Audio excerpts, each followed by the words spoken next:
Hello and welcome to the Road to Westminster 2015. I'm Roshan Mohammed Salih. So the Conservatives are back in power. Confounding at least 11 respectable opinion polls, they attained a slender majority in Parliament after last Thursday's vote, getting 331 seats out of 650. It was also a good election for the Scottish National Party, which took 56 out of 59 seats in Scotland, destroying Labour in the process. And of course, it was a bad night for the Labour Party, whose support declined across the nation and whose leader, Ed Miliband, subsequently resigned. Meanwhile, the Liberal Democrats, formerly Parliament's third biggest party, paid the price for going into coalition with the Conservatives for these past 5 years. There's so much to talk about, and we'll be trying to pick apart the main issues on today's show. What will the upcoming Conservative government mean for the people of Britain? Their last term was marked by economic austerity measures at home and destructive policies in Libya and Syria abroad. Can we expect some more of the same? Also, will a majority Conservative government be a weak one with nearly half of Parliament opposing them? Will David Cameron be held hostage by his own MPs when it comes to issues such as exiting the European Union? In Scotland, does the spectacular result for the SNP mean that Scotland is now effectively a separate nation with independence and inevitability? Will the defeated Labour Party conclude that it must veer more to the right if it's to be returned to power again? And does the outcome of the election, with so many millions feeling that their vote didn't count, Scotland accepted, mean that electoral reform is now a necessity? All that's coming up, but first we start in Scotland with this report by Amina Taylor on the SNP landslide. It was nothing short of a political earthquake, as the Scottish National Party simply swept across the country, virtually wiping out more traditional Westminster parties in their wake. Taking 56 of 59 seats, they still had to contend with being a minority party in a parliament run by the Conservatives, albeit with a slim majority of just 12. In the Scottish capital, the results were sinking in. Well, I'm quite happy about it because just because we got 56 seats out of 59, so we got the majority. I'm just quite happy about it. Well, I think it's a great thing for Scotland. They obviously put in a good vote that they want a bit more say down there, but personally I wouldn't be in favour of the Tory government. It does seem a bit odd that so much of the country is not represented. It's something like only 37% voted Conservative, so the rest of the country didn't want them in. If Labour politicians in England were surprised at the election results, north of the border, the party members were shell-shocked. When you think that it took the Tories from 1950 to the late 80s to destroy their base in Scotland, and the Labour Party does it in 2 years. So what happened to Labour? They attacked independence from the right, they were neoliberal in their policies, and they were tied to the war machine. For some, Labour was the author of its own demise. I think Labour have absolutely ruined themselves in Scotland. I think their campaign against independence and things has ruined the party for the country. I think people are getting wise to the lies and don't want to hear it anymore. In Westminster, the battle lines are being drawn, with the fear that the emergence of the SNP could mean the question of Scottish independence returns.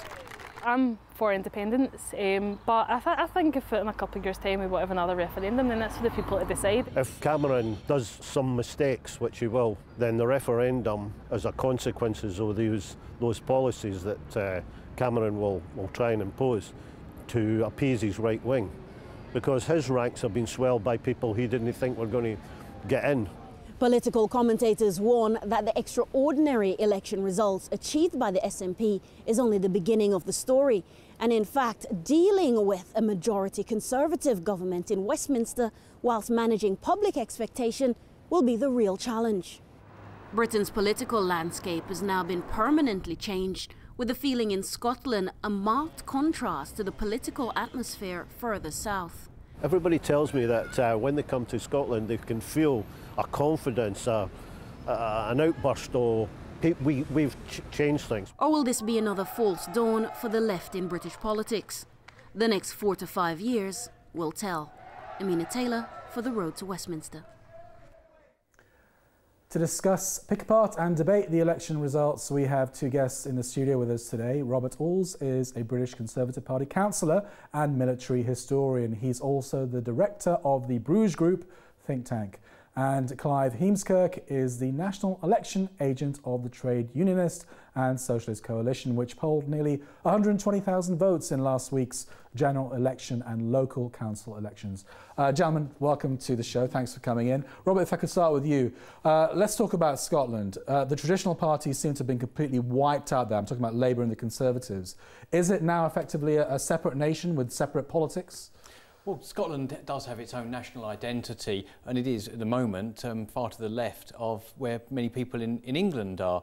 But really, it is still part of the United Kingdom, but people are more left of centre. But then, of course, in various regions of England, people are still Labour, and within the hearts of the cities, arguably, London, by the same criteria, is a different country because that actually had a swing to the Labour Party, yes. and is very strong. And Labour Party's actually been growing, particularly in West Country, but in the west of London. But you wouldn't actually argue that London is a different nation altogether. But I mean, you're a Conservative, right? The Conservative brand is absolutely toxic there in Scotland, isn't it? Absolutely. Well, back in 1955, the Conservative Party was, of course, the biggest party in Scotland. But now, of course, independence in Scotland seems to be largely built on the idea of not having the Conservatives, or the Tories, as they would call them, back in power and being able to run the affairs of Scotland. But with devolution and with, if there was fiscal autonomy for Scotland, where they could set their own tax and spend policies, then that fear should indeed. Do you think that will be enough, or do you think it's an inevitable march to independence now? Well, most people in Scotland at the moment actually don't want another referendum. They voted arguably narrowly to stay within the United Kingdom, but really they're going to have their cake and eat it. They're going to have them real good opportunities because they'll have the security of the United Kingdom in terms of defence and, of course, fiscal security for financial institutions, because if Scotland were to be independent, it would actually run some serious economic risks. But that way they can have their own policies and deal with the financial and political and military security that the United Kingdom would bring. They're going to have their cake and eat it. Clive, you used to be a Labour Party member, right? Why were Labour absolutely wiped out in Scotland?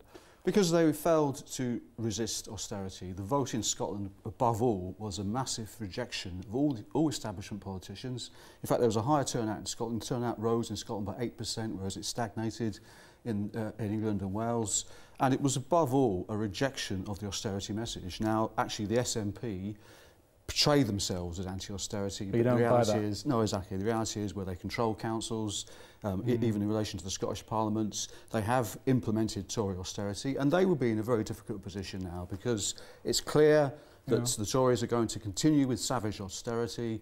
That's going to create a dynamic in Scotland because there's no mandate for austerity in Scotland now, and therefore the SNP will be put on the spot. What do they do? I mean, when I was speaking to some SNP supporters the day after the election, I mean, they were cock-a-hoop, obviously, with the result in Scotland, but they were a bit annoyed that they're not going to be able to dominate England now, are they? Because they can't, because Labour aren't in government and they can't exercise that dominance over Labour that people thought they might. I don't think it's a question of dominance. I think it's the idea, both in Scotland and in England and Wales, that there was a chance for an anti-austerity majority to be created. And actually, there was a very interesting opinion poll by Survation where they actually put the SNP on the ballot paper, as it were, in the questionnaires in England and Wales, and the SNP were polling at 9–10%. And I think that shows in England and Wales, but they were not able to stand. And people have applied, rushed to join the SNP, including from England. But the point is there wasn't that alternative presented. That alternative was there. I would argue, by the way, the Trade Unionists and Socialist coalition is a real anti-austerity alternative. It wasn't there in the media. And where do you stand on the independence thing? Do you think that it is an inevitability now, or will they have their cake and eat it, as Robert says? The Trade Unionists and Socialist coalition stood candidates in Wales, England and in Scotland. We stood candidates against Labour and the SNP in Scotland, and for example in the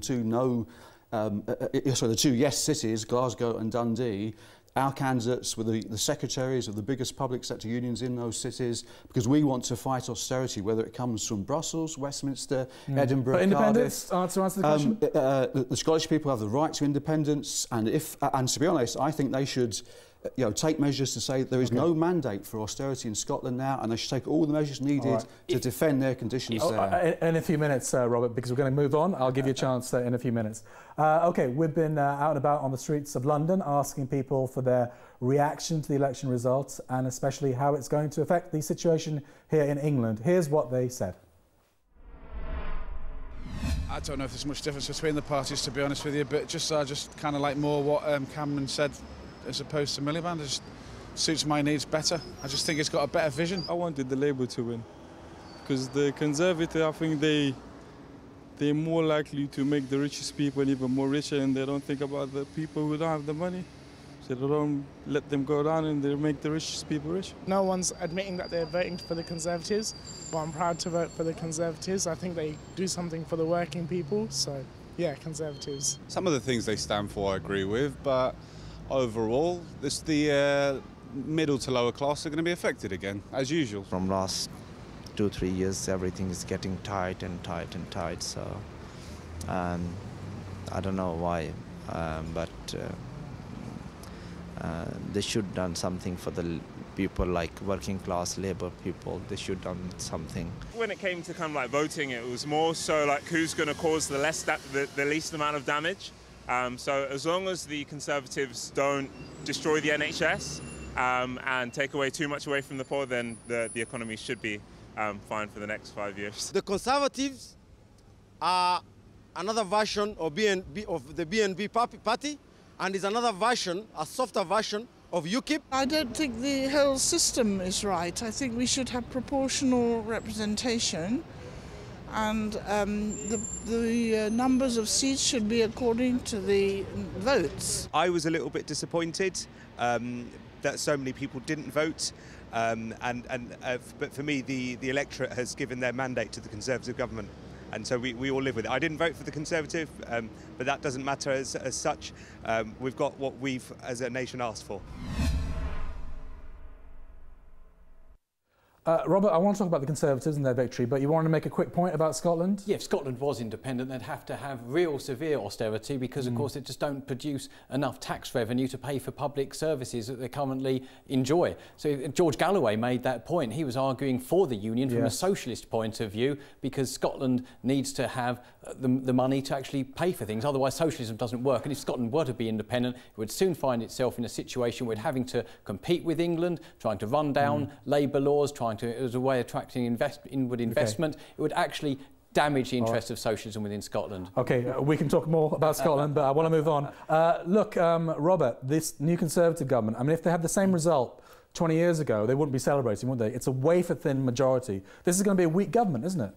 Well, yeah, all it takes is just a few rebellions, for a few backbenchers MPs voting with the opposition, or perhaps even just sitting on their hands and not actually going through the voting turnstiles. Then, of course, that could mean that the government is overturned on a number of votes. It could be a weak government, but unfortunately, there's a lot of pressure being put on MPs, backbench Conservative MPs, to toe their line and be loyal to the party leader, David Cameron, the Prime Minister. Really, an MP's it's going to be tough to get legislation through, isn't it? Yeah, but an MP's first job is to represent their country and, of course, their constituents. Yeah. But there's so much pressure from the party machines that they'll in a sense be forced morally and put a lot of political pressure put on them to vote with the government, even when they don't necessarily agree. And what can we expect from this the next 5 years? More austerity measures? More kind of helping the rich and hurting the poor? Well, arguably, Britain really doesn't have austerity at the moment because it's borrowing massively. It still has a significant deficit.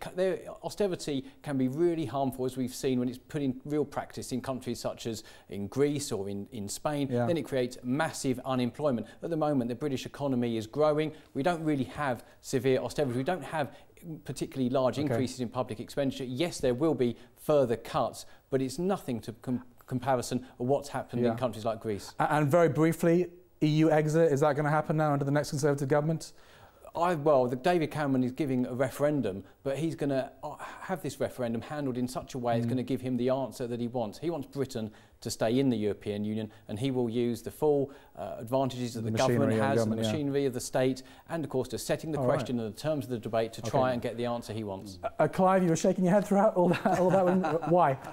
Well, first of all, actually, let's go back to the question about how stable this government be. Yeah. The most important figure, in my opinion, is that the Tories won this election by standing still.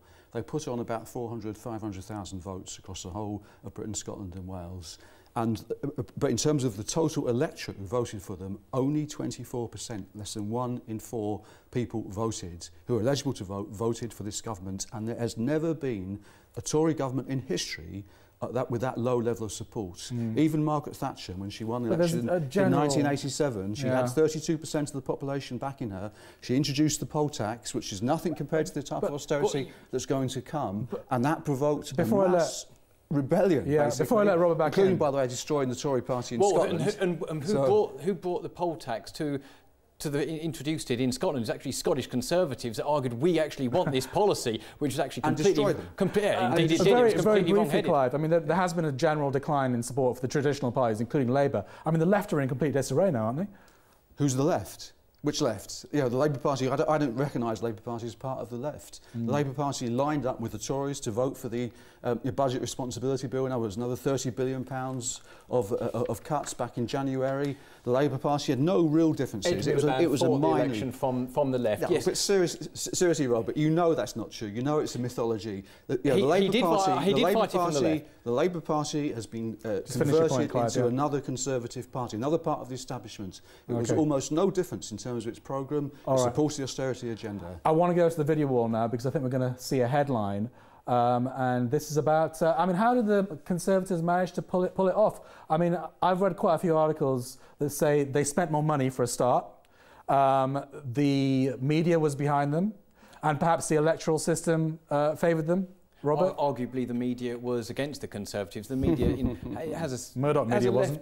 Well, Murdoch, who flirts with Scottish independence, really, he's not really someone who's behind the UK. Wasn't that just to get the Labour out of Scotland? Wasn't that a tactical move? No, I think he has an anti-British agenda, personally. That's my opinion. His newspapers are constantly attacking British institutions, be that the monarchy, and he was close to Scottish independence before he found out it was actually very socialist. But there is a left bias amongst the BBC. Conservatives have said that the BBC was biased against them. Of course, I think one of the reasons why Labour lost is that they were only talking about really sort of just very small, narrow parts of the population, non-DOMs at the top and those on 0 hours contracts at the bottom. They didn't set a positive vision. Why did the Tories win? I've got to challenge this point about the BBC being a left-wing institution. Let's be clear about it. Your viewers will not know that the 6th biggest party on the ballot paper in this election was the Trade Unionists and Socialist Coalition, because we did not get the 6th biggest airtime. We weren't invited to the debates. We have more votes than parties who did participate in television debates, and yet we were systematically excluded. And by the way, there's no legal basis for it. Let's be blunt about it. There's no reason why the SNP couldn't have stood in England. So you feel the odds were stacked in favour of the Conservatives? Yeah, exactly. And where we asked, can you show me a single opinion poll where the Trade Unions and Socialist Coalition was put on the list of questions? There are many fringe parties on the left. The left keeps on dividing. When you say the fringe parties, we stood in 20% of the seats. We had councillors representing us with over 200 years' experience of councillors. How much have you been polling in opinion polls? You show me an opinion poll. In fact, you show me an opinion poll where we are mentioned. You show me an opinion poll. Because your support is that small. Let me finish the point. In the elections, in the council elections, we outpolled the Liberal Democrats in 1 in 4 of the seats that we contested. Now that's only Liberal. All right, we're talking about opinion polls. We're going to go to the next slide now, which is all about opinion polls. How did the opinion polls get it so wrong? I mean, 11 respectable opinion polls saying one result, Labour, Conservatives neck and neck, and then on the day, the Conservatives have a massive lead. Just, Clive, how do you explain it? I honestly don't think that's particularly important. It was a margin of error, 3% either way. The most important thing is the point I made. The Tories put on 500,000 votes, Labour put on 700,000, the SNP put on nearly 1 million, even the Greens increased their vote by 1 million, but this wasn't represented in the in the Westminster seats. And I repeat, there's never been. Can you give me an example, Robert? You're a historian, I understand that. Even Bonner Law in 1922 got 25% of the total electorate backing him. There's never been a Conservative government in history which has got less popular support than Cameron's government. And if he thinks he's got a mandate for austerity, he will be sadly mistaken. Robert? Cameron does not have a whole great deal of support. We know that. He hasn't connected to the British population. People don't actually trust him in many parts of the UK. Of course, the thing is that people trusted Ed Miliband even less. They didn't really connect with him, particularly in Scotland. He was seen as part of the metropolitan you guys still aren't class. answering my None question. of these leaders are actually reaching out to the mass of the British people. But you guys still aren't answering my question. I actually haven't heard this question put in the way that I'm going to put it now on any kind of mainstream platform. I mean, the discrepancy between respectable opinion polls and the final result, I mean, if that had happened in a country that Britain doesn't like, they would say voter fraud, wouldn't they? I mean, how do you explain it? Well, one of the issues is that many people don't necessarily want to admit to being a Conservative. It's still not seen as cool. That's one issue. Also, the Conservative strategy was always relying on a late swing to them. Of course, in the end, it did come very late, but it was built totally on a fear about what Ed Miliband would do, whether he was up to the job, and whether he would be beholden to scaremongering by the Scots as well. Absolutely, yes, which could potentially be damaging to the Union. It's that attitude. Clive, in 30 seconds, please. UK. I'll let you come back in. Actually, I think it's... the problem is that opinion polls can only give a broad trend. This was actually 650 different elections. And for example, the Tories took more Liberal Democrat seats than Labour by just marginal increases in their votes. And so that's a swing going on. You had the Labour Tory swing, the Labour UKIP swing, the Tory UKIP swing, Labour SNP swing. You had a whole different ranges of elections going on, and that couldn't be picked up by opinion polls, going to be picked up by elections. So opinion poll people should resign as well, shouldn't they? Absolutely. Not just Miliband and the others. I want to go to the final slide here. Now, this is how the election would have looked under proportional representation. As you can see, the Conservatives... You're not on an opinion poll. The Conservatives still the biggest party, but with fewer seats. UKIP, a lot more. And also the leftists, the Lib Dems, SNP and the Greens would have got far more seats. Is it time for electoral reform? I'll ask you first, Clive. Yes, I mean, it's obvious. It absolutely is. As I said, not only was it 650 different elections in each constituency, it was a whole different array of results, and they are not reflected by what's happened in Parliament. And I repeat the point, Cameron hasn't got a mandate, and this will be a government of instability if he tries to impose the austerity agenda, which he seems set on. Robert, I mean, a lot of people out there, including myself actually, feel as though our votes were wasted because there wasn't anybody we felt we could vote for, and the ones we wanted to vote for had no chance of winning. I mean, isn't it time we move to a system where every vote counts? Well, we need to be very careful what system we move to. If we move to a system of proportional representation and party lists, that just gives the career politicians and the people like Ed Miliband, who had come through and David Cameron as well, who had come through the political process straight out of university, getting a job within the party machines and working their way out from there, rather than actual real people that have actually lived normal lives and actually had, in a sense, proper jobs. It also entrenches the dominance of the Tories, doesn't it, this system? Well, we don't want to give too much power to the party machines. That needs to be avoided, because otherwise it will be the party machines that are selecting the candidates, and they'll be determining who gets into Parliament and who makes the laws, and it will be people behind the scenes making decisions, not really electors. But I would actually argue in favour of there being electoral reform, but we need the right system.